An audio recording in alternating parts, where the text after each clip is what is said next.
Selamat malam Bapak Ibu, Saudara-saudara, para sobat dan hanetolan sekalian. Kita bertemu kembali dalam channel kita Lifelong Education, pendidikan sepanjang hayat.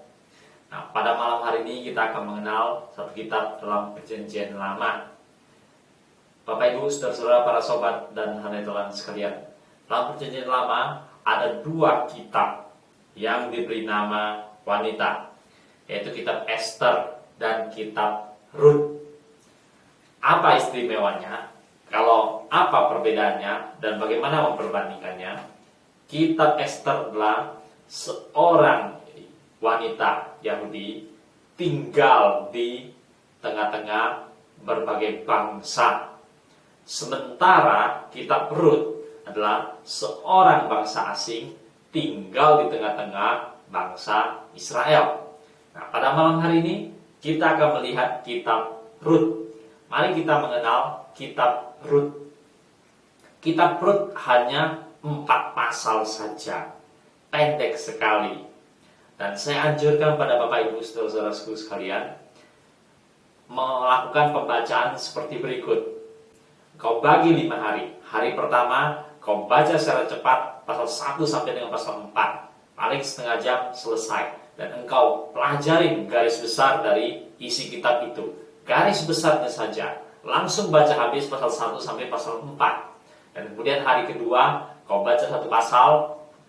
Hari ketiga baca satu pasal lagi. Hari keempat baca satu pasal lagi. Hari kelima baca satu pasal lagi. Jadi hari pertama engkau mengenal garis besarnya saja.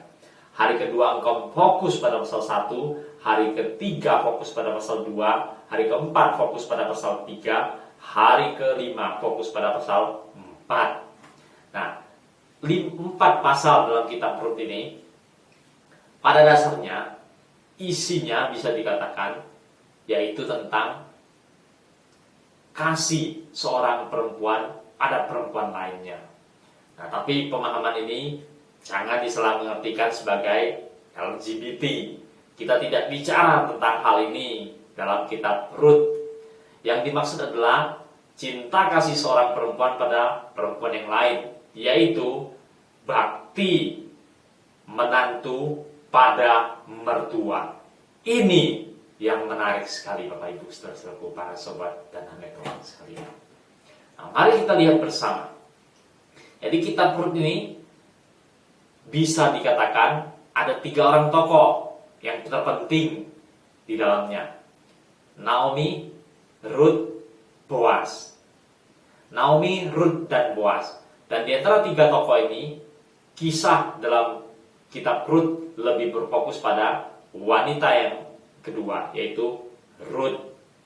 Bapak Ibu saudara-saudaraku, para sobat dan hanetolan sekalian, mari sekarang kita melihat pasal 1 sampai pasal 4. Pasal 1 berisi tentang satu keluarga Elimelek dan Naomi beserta 2 orang anaknya, Mahlon dan Kilion. Mereka berangkat dari Efrata, Bethlehem, Yehuda, karena terjadi kelaparan di sana, dan mereka pergi ke daerah orang Moab, tinggal di sana. Kemudian Elimelek meninggal, dan 10 tahun kemudian Mahlon dan Kilion pun meninggal. Jadi Mahlon dan Kilion ini sudah beristrikan 2 orang perempuan Moab, Ofra dan Rut. Nah, Bapak Ibu saudara-saudaraku, para sobat dan hanetolan sekalian.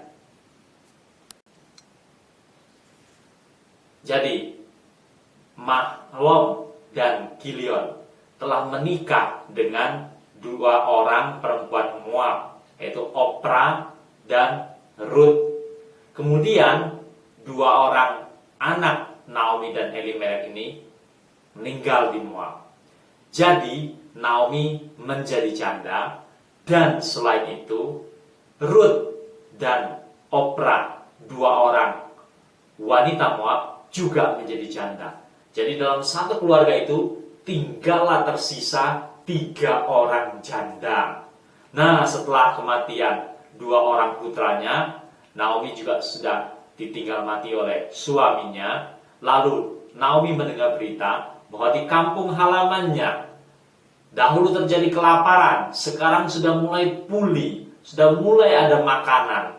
Maka dia sudah tidak punya apa-apa, tidak punya siapa-siapa di Moab, dan dia memutuskan untuk pulang ke negeri leluhurnya. Maka dia akan pulang dengan membawa 2 orang menantunya yang juga sudah menjadi janda. Mereka berjalan pulang tengah-tengah jalan. Maka Naomi berkata pada 2 orang menantunya, kalian pulanglah ke negeri kalian sendiri, jangan ikut aku, tidak ada apa-apa lagi pada diriku. Kalian pulang saja kepada orang tuamu, dan kalian menikah kembali, bersuami lagi, supaya kalian bisa hidup berbahagia. Dinasihatkan demikian, kemudian mereka masih tetap ikut. Lalu dalam perjalanan dibicarakan lagi hal ini. Kemudian Oprah mengambil keputusan, dia pulang kepada ayah ibunya, sebagaimana nasihat dari mertuanya, dan nantinya akan menikah kembali. Tapi Ruth bersikeras untuk tetap mengikuti Naomi pulang ke Efrata, Bethlehem, dan tidak pulang ke rumah orang tuanya. Inilah satu keputusan yang berbakti dari Ruth. Kemudian dilanjutkan dengan pasal kedua. Nah, Bapak Ibu, saudara-saudaraku, para sobat dan handai Tuhan sekalian, setelah mereka tiba di Bethlehem di Efrata, maka Ruth dan Naomi tinggal bersama 2 orang janda. Mertuanya janda, menantunya juga sudah janda, dan tidak punya lagi pelindung laki-laki dalam keluarga mereka. Maka dikatakan bahwa Ruth itu sehari-harinya pergi bekerja memungut jelai dari kebun orang yang panen, yang tersisa, yang tercecer, dipungut, dibawa pulang untuk menjadi bahan makanan. Dan Ruth terbiasa pergi mengambil jelai di kebunnya seorang pemilik tanah namanya Boas. Jadi dari situ sering mereka bertemu, dan akhirnya terus-menerus Ruth diizinkan memungut jelai di sana. Dan tampaknya Boas juga memberikan kesempatan dan memberikan perlindungan pada Ruth supaya dia tetap bekerja di sana, memungut saja dari sisa-sisa jelai yang dipungut oleh para pekerja Boas. Nah, dari sinilah perjumpaan di antara mereka berdua, Ruth dan Boas. Bapak Ibu saudara-saudaraku sekalian, perjumpaan ini kemudian berkembang lebih jauh ke dalam pasal 3. Nah, apa yang dikisahkan di dalam pasal 3? Pasal 3 menjadi hal yang menarik sekali, bahkan romantis. Kadang-kadang orang berbicara lebih jauh seperti terlalu intim. Nah, Bapak Ibu saudara-saudaraku, para sobat dan handai Tuhan sekalian, pada waktu musim panen dan pada waktu mulai dengan penggirikan, maka pada zaman itu bukan hanya para pekerja berada di ladang, pemilik tanah, pemilik kebun pun bekerja di ladang. Dan malam hari mereka ada pesta, dan setelah itu mereka tinggal di daerah kebun sana atau sekitar gudangnya. Nah, Bapak Ibu saudara-saudaraku sekalian, pada malam hari itu Boas mengirik gandumnya, dan dia akan makan minum, dan setelah itu tinggal di daerah pergudangan atau dekat dengan kebunnya. Atas nasihat dari Naomi, maka pada malam hari itu Ruth sudah mandi, berpakaian indah, dan dia pergi sana, dan dia memperhatikan sebagaimana petunjuk dari mertuanya. Pada malam hari itu di mana Boas tidur di tumpukan-tumpukan gandum sana, maka Naomi juga tidur dekat kakinya. Dengan selimut yang besar, dia tidur di kakinya Boas. Dan dikatakan bahwa pada malam itu Boas terbangun dan dia kaget, ternyata ada seorang perempuan di situ, dan dia tanya siapa, dan Ruth menjawab, kembangkanlah sayapmu menaungi aku. Itu adalah bahasa dari orang Israel untuk meminta perlindungan. Nah, di dalam kebiasaan orang Israel ada satu konsep, yaitu goel. Goel yaitu penebus. Ada orang yang tanahnya terjual, digadaikan, nanti keluarga famili dekat yang menebusnya. Lalu ada orang yang menikah, kemudian belum punya anak, mati suaminya, maka famili terdekat dari suaminya itu akan menikahi istri yang janda itu dan meneruskan keturunan. Konsep penembusan yang disebut Goel. Atas dasar inilah Naomi mengajar kepada Ruth dan Ruth mengajukan hal itu kepada Boaz. Dan Boaz tahu tentang hukum ini dan dia menyadarinya. Tapi dia berkata bahwa ada penembus lain yang kerabatannya lebih dekat dengan Naomi dibanding dirinya. Maka dia terlebih dahulu harus bertanya kepada orang tersebut.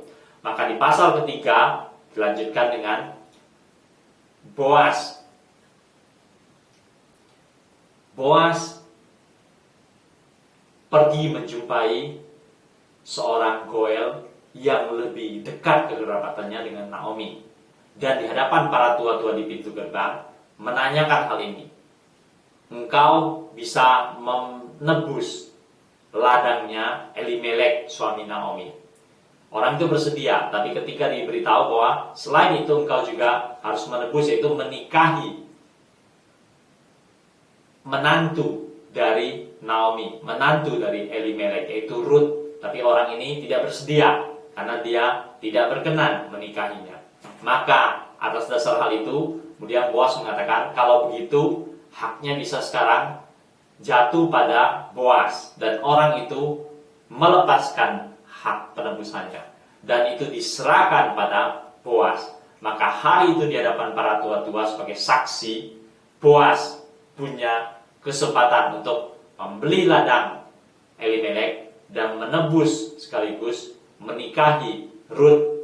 Pasal 3 berakhir seperti itu, dan pasal 4 Boaz betul-betul menebus ladang Elimelek dan Naomi dan kemudian menikahi Ruth. Dari pernikahan ini hidup mereka berbahagia, dan dari pernikahan ini kemudian melahirkan Obed, dan Obed itu adalah melahirkan kemudian Isai, dan Isai melahirkan Daud. Jadi disinilah leluhurnya Daud, leluhurnya Raja Daud. Nah, Bapak Ibu saudara-saudaraku sekalian, ini merupakan kisah yang indah sekali. Bakti seorang menantu pada mertua, cinta seorang wanita pada wanita yang lainnya.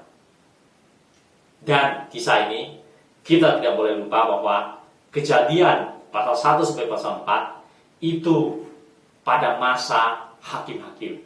Jadi pada masa hakim-hakim, kondisi di Israel ruwet, kondisi yang ruwet sekali, dan salah satunya ada kelaparan di sana. Itulah yang mengakibatkan kemudian Elimelek dan Naomi mengambil keputusan mereka pindah ke daerah orang asing. Tengah-tengah kisah inilah ada kisah yang indah sekali, yaitu Ruth terhadap Naomi. Bakti menantu pada mertua, cinta seorang wanita pada wanita yang lainnya. Indah sekali. Jadi kehidupan keluarga, rumah tangga mereka bahagia sekali. Ini bisa menjadi pelajaran berharga bagi zaman kita sekarang, di mana sering kali terjadi cekcok antara mertua dengan menantu. Secara khusus, mertua perempuan dengan menantu perempuan. Ini yang sering terjadi. Dan dari kisah ini, mestinya kita semua bisa belajar bersama. Kisah yang indah sekali. Pendek sekali, hanya 4 pasal. Tapi kaya sekali. Bacalah sekaligus pada hari pertama 4 pasalnya. Kemudian hari kedua sampai kelima, 1 hari 1 pasal, 1 hari 1 pasal, 1 hari 1 pasal. Dan lebih detail pelan-pelan engkau mempelajari. Kaya sekali pengajaran-pengajaran di dalamnya.